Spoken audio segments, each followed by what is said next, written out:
Live 24 के खास कार्यक्रम चुनावी संग्राम में आपका स्वागत है। आज हमारे साथ बात करने के लिए मौजूद हैं पलिया से समाजवादी पार्टी के प्रत्याशी प्रीतिंदर सिंह कक्कू जी। आइए उनसे बात करते हैं और जानते हैं उनकी चुनावी रणनीति के बारे में। लाइव 24 में आपका बहुत बहुत स्वागत है। धन्यवाद। आपके चुनावी मुद्दे क्या हैं, जिन मुद्दों पे आप चुनाव लड़ रहे हैं? देखिए, ये क्षेत्र जो है बहुत बुरी तरीके से पिछड़ा हुआ है। बहुत से इसके यहाँ पे ऐसे कार्य हैं जो विगत कई वर्षों से किसी भी जनप्रतिनिधि ने उसमें ध्यान नहीं दिया है। पहली बात तो आप जिस सड़क से चल के आई हैं, आपने खुद ही देख लिया होगा कि उसका कितना बुरा हाल है। जो यहाँ लिंक रोड हैं, बाढ़ प्रभावित क्षेत्र होने के कारण वो भी सारे टूटे रहते हैं अक्सर। अभी एक पुलिया टूटी हुई थी जिसमें एक लड़के की मोटरसाइकिल से गिर के मौत हो गई। और यहाँ एक सबसे बड़ा मुद्दा जो बंगाली समुदाय के लोग हैं और जो कॉलोनी है यहाँ पे, जिन पे लैंड ग्रांट एक्ट की ज़मीनें जो हैं, जिन पे पट्टे हुए थे, उनको अभी तक भूमि का राइट नहीं मिला है। वन विभाग की ज़मीनें हैं जिन पे 50 साल से लोग रह रहे हैं, रेवेन्यू रिकॉर्ड में उनके नाम भी दर्ज हैं, मगर जो जंगलात विभाग है वो कहता है कि ये मेरी ज़मीनें हैं। अक्सर आए दिन उनका संघर्ष हुआ रहता है। यहाँ थारू लोग रह रहे हैं, उनके भी बहुत से मुद्दे हैं, उनको भी राइट नहीं है ज़मीन का, भूमदरी का। और बिजली की व्यवस्था वहाँ बहुत बुरी है क्योंकि लाइन जो है वो जंगल में होके जाती है, जो अक्सर टूटी रहती है। नेटवर्क की बड़ी प्रॉब्लम है। इस तरीके के तमाम मुद्दे हैं। स्वास्थ्य की है, शिक्षा की है। यहाँ थारू क्षेत्र में हॉस्पिटल बना हुआ है मगर उसमें डॉक्टर नहीं है। स्वास्थ्य का ये बुरा हाल है कि यहाँ से लोग पीलीभीत, लखनऊ के पहले उनको कहीं भी इलाज नहीं मिल पाता है। तो इन जो मुद्दे मैं गिना गया हूँ। अगर आप जीतकर सत्ता में आते हैं तो आप किस तरह का विकास कार्य करेंगे, किस तरह के कार्य करेंगे जो मौजूदा विधायक नहीं कर पाए? देखिए, मौजूदा विधायक तो राजनीति को व्यापार की तरह करते रहे हैं। आप पूरे क्षेत्र में देख लीजिएगा, कहीं उनके विकास कार्य का बोर्ड नहीं आपको मिलेगा। और उनके बाद आने के बाद, मतलब जीतने के बाद, वो 10 साल यहाँ से विधायक रहे हैं। अगर वो चाहें तो उसी एजेंडे पे चुनाव लड़ें, वो अपना एजेंडा लेके जनता के बीच में जाएं कि मैंने ये विकास कार्य कराए हैं, उस पर चुनाव लड़ें। मगर उनके तो मुद्दे और ही हैं। वो हिंदू मुसलमान पे चुनाव लड़ रहे हैं, कहीं वो पैसे की दम पे चुनाव लड़ रहे हैं। तो विकास तो इस क्षेत्र में कोई हुआ ही नहीं। आप खुद देख सकते हैं इधर उधर जाके, ना कोई अस्पताल की सुविधा है, ना कोई यहाँ आपका शिक्षा की सुविधा है।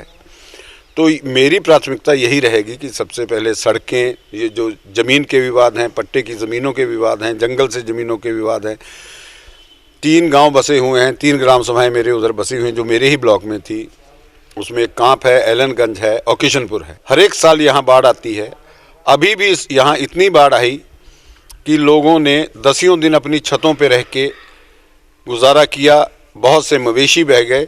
अगर जनता मुझे आशीर्वाद देती है, सरकार तो हमारी बनी रही है, तो ये जो मुद्दे मैंने आप सबको गिनाए हैं, प्राथमिकता के आधार पे ये कराए जाएंगे। यहाँ पर 2 मुस्लिम कैंडिडेट्स हैं, तो आपको क्या लगता है वो मुस्लिम वोटर्स किसकी तरफ जाएगा? क्योंकि आप समाजवादी पार्टी से हैं, समाजवादी पार्टी सब कहते हैं कि मुस्लिम वोटर समाजवादी पार्टी की तरफ है, तो वो किसकी तरफ जाएगा? देखिए, समाजवादी पार्टी को हर एक वर्ग का वोट मिल रहा है।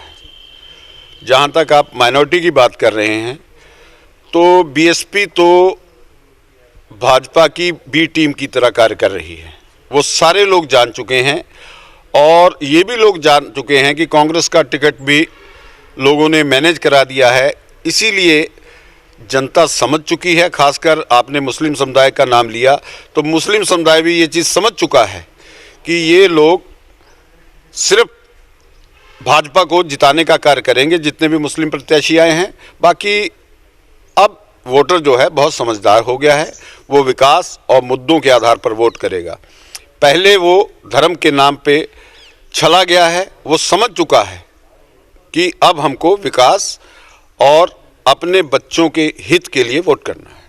आप 2 बार ब्लॉक प्रमुख रह चुके हैं और इस बार आपने प्रधानी का भी चुनाव यहाँ से लड़ा था, तो ऐसे क्या कारण रहे थे जिसकी वजह से आपकी हार हुई थी, जो आप इस बार उनको पूरा करने की कोशिश कर रहे हैं? नहीं, देखिए, ब्लॉक प्रमुख में चुना गया था मैं। उसके बाद जब भाजपा की सरकार आ गई, तो भाजपा की सरकार ने जिस तरीके से अनैतिक तरीके से लोगों को हराने का काम किया, उसी तरीके से मुझको भी पद से हटाया गया। जी, आपको क्या लगता है यहाँ पे आपकी टक्कर किसके साथ है, किस कैंडिडेट के साथ है? समाजवादी पार्टी से हैं आप, बीएसपी से और कांग्रेस से मुस्लिम कैंडिडेट्स हैं, तो आपको क्या लगता है आपकी टक्कर यहाँ पे किसके साथ में है? भाई देखिए, निश्चित टक्कर तो हमारी बीजेपी के साथ है, सीधी लड़ाई है हमारी।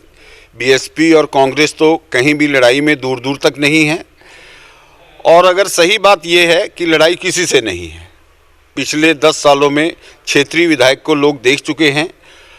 उन्होंने सिर्फ और सिर्फ अपने बिजनेस को बढ़ाने के लिए ही काम किए हैं, लोगों का उत्पीड़न किया है, लोगों की ज़मीनों पे कब्जे किए हैं।